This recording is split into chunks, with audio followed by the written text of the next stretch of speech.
kita berdoa terlebih dahulu. Boleh disiapkan PKN-nya? Arif, silakan. Sebelum memulai pelajaran hari ini, mari kita awali dengan baca terlebih dahulu. Berdoa dimulai.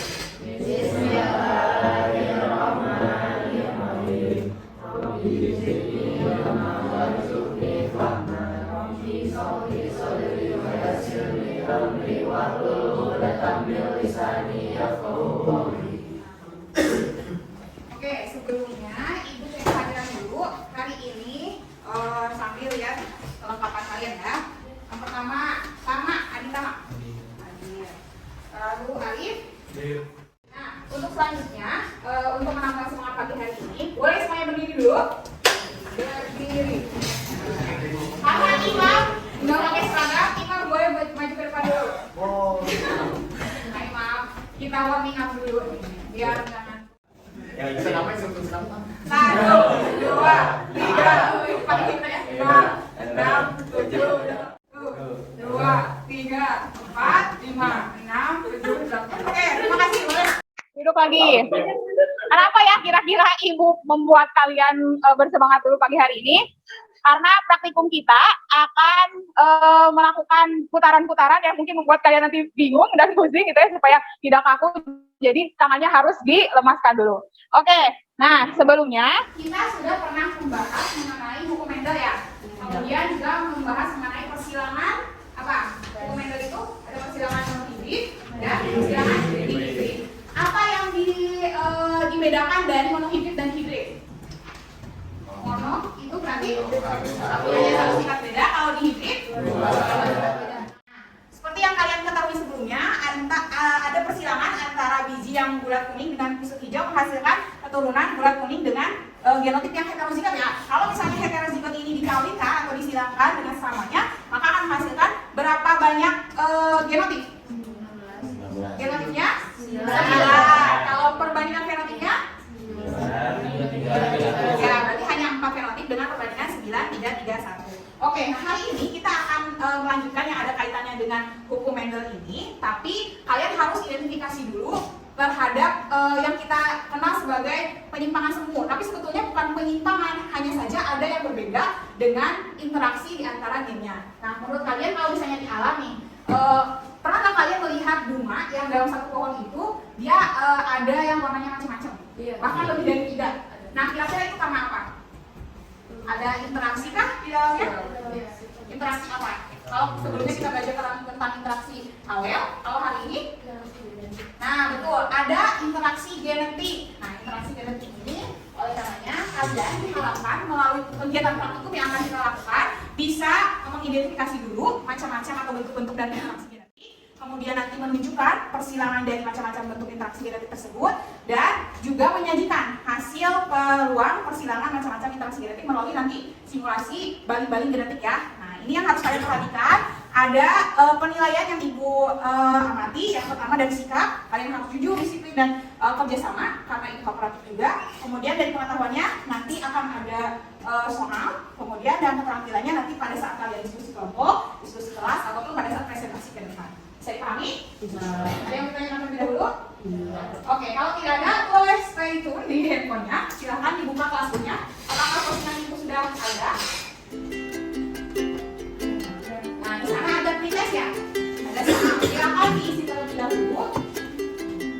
Soalnya hanya 5, tapi ada 3 soal yang membutuhkan perhitungan khusus.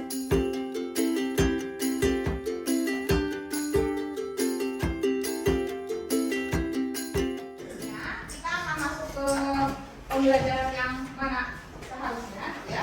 Nah, di sini Ibu punya LKPD untuk penanian kerjaan. Silakan untuk dibaca terlebih dahulu dan diisi kelompok kemudian anggota kelompoknya ya.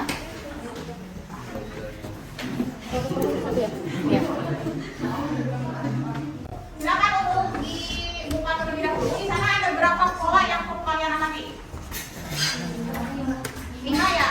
Nah, untuk mengefektifkan waktu dan juga kita bisa sharing di masing-masing kelompok. Jadi setiap kelompok hanya melakukan simulasi praktikumnya itu 1 pola saja. Tapi untuk masing-masing pola itu kan ada evaluasi ya di lembar selanjutnya. Itu dikerjakan oleh semua kelompok. Jadi supaya nanti saling cross check kalau perhitungannya. Tapi kalau yang simulasi menggunakan menggunakan banding-banding genetiknya, kalian hanya menggunakan satu pola saja. Pola satu dikatakan oleh kelompok 1, pola 2 kelompok 2, pola 3 kelompok 3, pola 4 kelompok 4, dan pola 5 terakhir sama kelompok 5. Itu ya, bisa dipahami? Ada yang bertanyakan buat saya dulu? Ya. Oke, sekarang kalian fokus dulu ke orientasi masalah. Silakan masing-masing kelompok fokus ke orientasi masalahnya. Untuk masing-masing kelompok, silakan tuliskan orientasi masalah dari pola yang kalian amati. Kelompok 1 kalau nggak salah yang jengger ayam, kemudian kelompok 2 Linaria marokana. Linaria marokana beda dengan anggrek. Kelompok 3 yang ini ya.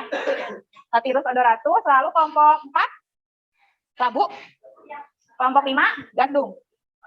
Padi beda tuh padi sama gandum. Oke, silakan kalian boleh bandingkan dengan buku dan boleh diamati dulu. Ibu nanti tanya satu-satu.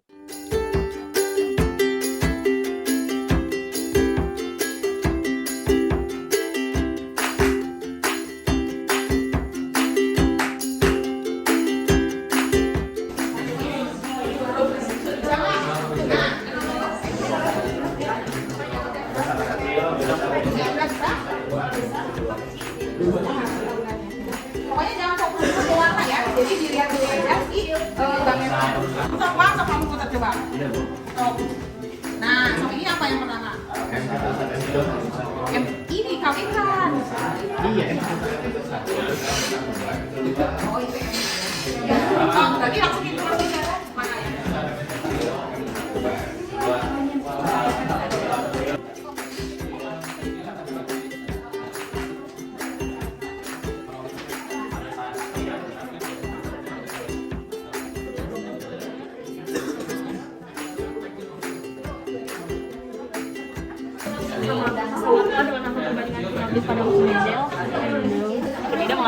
Tidak ya, Tadi kan mendel itu berapa? 9,3. Nah, 9,3 coba kalau yang ini. Yang 4. Nah, nanti apa? Kenapa bisa terjadi? Kan kalau mendel itu dia punya 4 interaksinya antara masing-masing gambar yang berbeda sama bukan warna ya? Ya warna lah ya, warna yang 4 itu beda. Nah kalau ini sementara ini menghasilkan tiga warna. Nah yang bedanya berarti di warna apa yang bisa mereduksi antara gamet yang apa? Yang ini. Jadi kan seperti itu. Nah kalau si Mendel itu ketika dia yang ininya apa resesif, yang ininya dominan, dia menghasilkan warna yang berbeda dengan yang semuanya resesif kan? Oke, kelompok mana dulu yang mau presentasi? Assalamualaikum warahmatullahi wabarakatuh. Kita dari kelompok 2 yang memakai ketomeri. Pertama-tama ketomeri itu adalah sifat tersembunyi suatu gen dominan apabila berdiri sendiri yang baru muncul ketika gen dominan tersebut hadir bersama gen dominan yang lain, bukan alelnya. Berdasarkan pengamatan kita mendapat 9 genotip dan ada fenotipnya 9 juga. Terus jumlahnya ada 96. Oh iya, sebetulnya 96 kali, tapi jumlahnya 96 pas. Genotipnya ada berapa jadi? 9. Kalau fenotipnya, berdasarkan jawaban yang keluar. Fenotipnya tuh ada 3. Apa saja yang muncul? Ungu, merah, kotek. Kenapa warna ungu bisa muncul, kenapa warna kuning bisa muncul, dan kenapa itu disesuaikan dengan jawaban kamu aja? Saya langsung analisisnya. Ya kalau misalkan ungu bisa muncul itu kan di sini udah ada ketentuan warnanya. Kalau misalkan A besar dengan B besar itu pasti warnanya ungu. Terus kalau misalkan A besar dengan B kecil itu merah yang keluar. Terus kalau A kecil sama B besar itu yang keluar putih. Terus kalau yang resesif A kecil sama B kecil itu putih juga. Kenapa A kecil sama B besar terus A kecil sama B kecil itu sama-sama putih dua-duanya? Karena adanya interaksi genetik antara nukleola sehingga menghasilkan 3 fenotip ungu, merah, putih. Berbeda dengan hukum Mendel. Kalau hukum Mendel kan 9, perbandingannya kan 9, 3, 3, 1. Kalau misalkan di kriptomer ini 9 banding 3 banding 4. Nah, yang lain boleh dilihatnya ya. Sekarang boleh dilihat yang evaluasinya. Ketika apa dengan apa dibandingkan menghasilkan apa? Jadi yang membandingkan tuh A besar A kecil, B besar B kecil sama A besar A kecil, B kecil B kecil. Ungu itu hasilnya gametnya A besar B besar, A kecil B besar, A besar B kecil, A kecil B kecil. Kalau yang merah itu gametnya A besar B kecil sama A kecil B kecil. Terus habis itu disiramkan menghasilkan genotip A besar B besar B kecilnya 1, A besar A kecil B besar B kecil 2, A besar A kecil B kecil B kecil 2, A besar A besar B kecil B kecil 1, A kecil A kecil B kecil B kecil 1, A besar A kecil B kecil 1. Nah, fenotipnya keluar yang ungu yang A besar sama besar bisa kan ini dibanding sini 3 Ini perbandingan. Ya. perbandingannya merah juga yang bisa juga jadi perbandingan 3 dan 3. Oke, tapi tadi semua muncul ya untuk warna yang tadi diamati. Perbandingannya tapi berubah. Jadi berapa yang tadi? 3. Oke, terima kasih untuk kelompok yang lain. Ada yang ingin bertanya terlebih dahulu? Tidak. Pernyataan mereka sudah betul atau ada yang kurang tepat? Sama. Betul ya. Oke, simpulannya? Jadi kesimpulannya karena interaksi genetik fitomelia ada 3 fenotip, kemudian perbandingan fenotip fitomelia dan fitomelia itu berbeda karena adanya interaksi genetik antara non-alel A kecil B besar dan A kecil B kecil. Kalau misalkan fitomelia 9 dan 3 dan 4, kalau fitomelia itu 9 dan 3 dan 3 dan 1. Oke. Berikan tepuk tangan dulu kelompok. Terima kasih ya atas presentasinya. Nah, karena waktu yang kurang cukup, Ibu hanya ingin menarik simpulan dulu terkait dengan hasil perhitungan kalian. Jadi untuk masing-masing kelompok bisa menuliskan dulu ya langsung perbandingannya. Tadi ada bentuk-bentuk interaksinya dan perbandingan fenotipnya. Tadi untuk kelompok 1 bentuknya apa?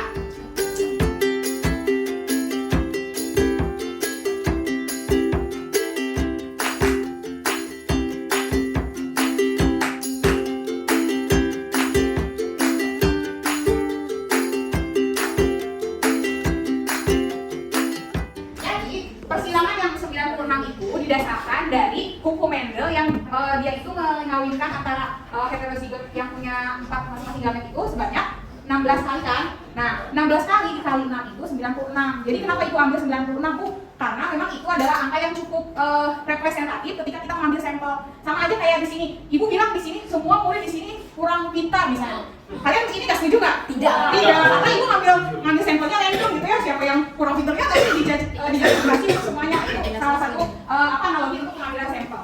Jadi klarifikasi lagi, kenapa muncul perbandingan yang berbeda dari Mendel? Itu terjadi karena adanya interaksi genetik. Kemudian kenapa interaksi genetik ini berbeda dengan Mendel? Kan Mendel juga ada gamet dan genetiknya, Bu. Karena kalau Mendel itu dia alelnya sama. Sementara kalau yang kalian amati hari ini itu perbandingan dari non-alel. Non-alel itu jadi berbeda antara satu alel yang mempengaruhi sifat tertentu dengan sifat yang lainnya. Ketika berinteraksi maka akan timbul juga sifat yang baru seperti itu.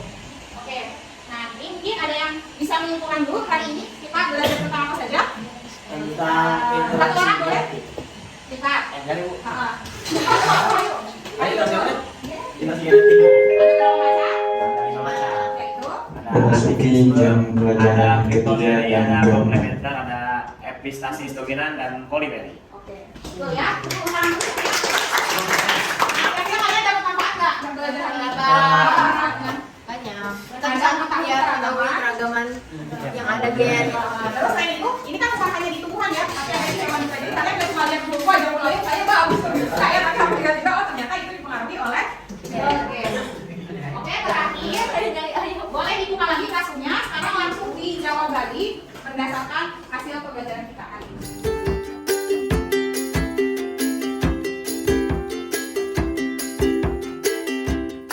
Oke, kalau sudah selesai, berikan aplaus dulu untuk yang terima kasih sudah bersabar dalam memutar-mutar baling-baling genetiknya ya. Nah, Ibu kasih good job buat kalian dan jangan lupa untuk pertemuan selanjutnya silakan dibaca mengenai pola genetika tapi yang berkaitan dengan sifat pautan. Jadi nanti ada lagi nih, kalau tadi ada interaksi, sekarang ada pautannya. Apa yang berpaut bukan hati yang pasti ya. Oke, baik, boleh dibereskan dulu. Kita tutup dan akhiri dengan doa. Boleh dipimpin sekali lagi doanya, Arif. Mari kita akhiri pembelajaran hari ini dengan baca doa lebih dahulu. Amin.